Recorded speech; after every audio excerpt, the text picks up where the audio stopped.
عاملين إيه؟ يلا بينا نشوف إيه اللي حصل النهاردة في حلقتنا. وكل يوم بقضيه في البيت ده بيأكد لي إن اللي بيحصل مش مجرد صدف.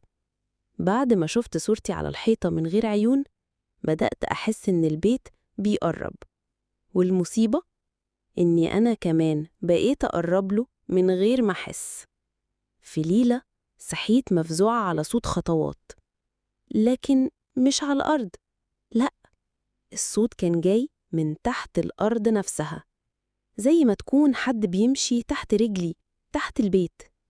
مشيت في الطرقة وبدأت أسمع همسات ونداها، صوت ناعم ضعيف لكن واضح جدا: سارة، سارة، انزلي، إحنا مستنيين. فضلت أدور لحد ما وقفت في نص الطرقة. كان في بلاطة شكلها غريب، لونها أغمق ومكانها زي ما يكون محفور وتركب تاني. ركعت ولمستها، حسيت بحاجة بتتهز.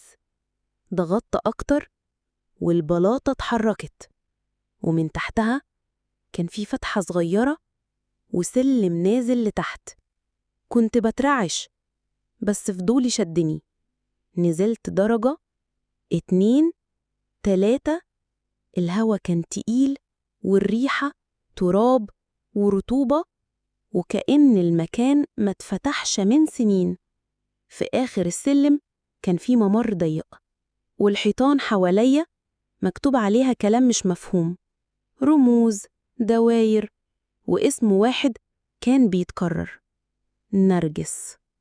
وأنا ماشية النور اللي في إيدي بدأ يضعف، وبصيت ورايا، مفيش سلم، السقف اتقفل، وكل حاجة بقت ضلمة. وبدأت أسمع ضحكة خافتة من كذا اتجاه. جريت وقلبي كان هيقف لحد ما وصلت الباب خشب قديم عليه نفس الرموز اللي على الحيطان، ولقيت ورقة محطوط عليه مكتوب فيها: رجعتي، المرة دي مفيش خروج. ولو عايزين تعرفوا مين نرجس وإيه اللي مستخبي ورا الباب اللي تحت البيت، استنوني في الحلقة الجاية من أسرار البيت القديم على قناة سارة وحكايتها.